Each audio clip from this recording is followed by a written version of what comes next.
Think about the last three news stories that you saw or read. How'd they make you feel? Did you feel all warm and fuzzy after you read through those or saw something online? Or did you find yourself shopping for new security systems? See, we live in an unprecedented time where we have access to news 24 hours a day. And a lot of that news is news about the most broken, sick, almost evil things that are going on all around the world. And that does something to us. When we can turn on the TV every day and we see these stories, there's entire shows. They're made just to mine these stories that just make you shudder and just turn off the TV, right? And when we see those over and over and over again, it begins to create this low-grade fear that we carry around with us all the time. And it begins to impact how we think about others and the things that we assume about the unknown. And this is toxic when it comes to our neighboring relationships. I remember having a neighbor who I just didn't know at all. Single man, and he lived down the street. He was incredibly shy. And for some reason, these different narratives, these different stories started to play around in my head. These assumptions started to grow about who this person was and what they were like. And maybe they're just like some of the things that I've seen on the news.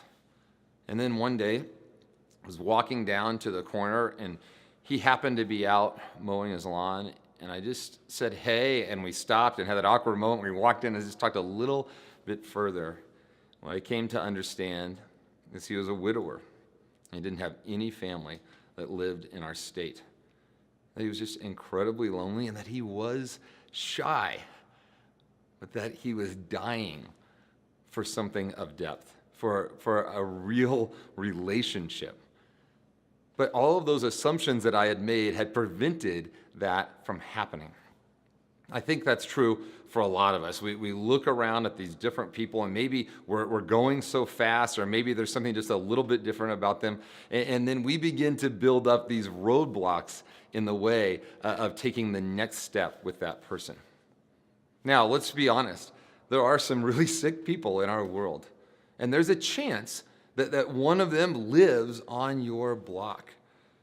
But I think we could all agree with this. There's a lot fewer sick people than we think there are.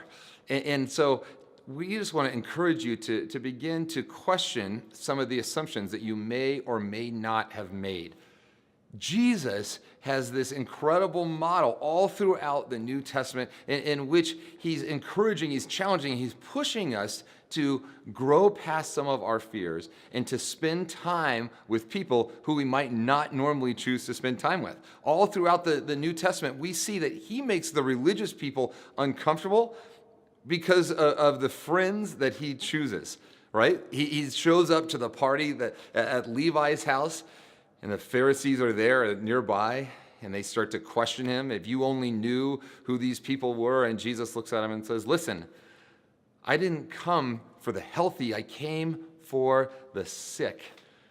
What would it be like if we, as the people of God, were in the mix, that we were salt and light, that we were overcoming some of our assumptions, some of our fears about who we were going to spend time with, and that we were actually bringing our whole selves into some of those environments that exist 40, 50, 60, 70 feet right outside our front doors. Fear is about perception, and if left unattended, it will grow inside of us, and it will prevent us from living the kind of life that God wants us to live. And fear is really toxic because it leads to isolation. And isolation, a lack of social connections, is the antithesis. It's the opposite of the second half of the Great Commandment. The genius of this principle of loving your neighbor is it brings people closer and closer together. And it brings the people of God into environments in which they can begin to share their life and their stories and to share with others about why they've chosen to orient their lives around the teaching of Jesus. God wants us to be salt and light. He wants us to be in the game. He wants us to be at the best parties. in town.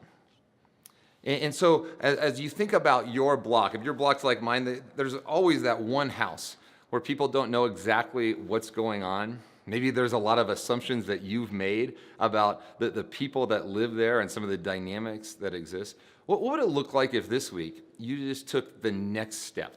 Just began to do something that might enable you to learn a little bit more about the people who live in that house.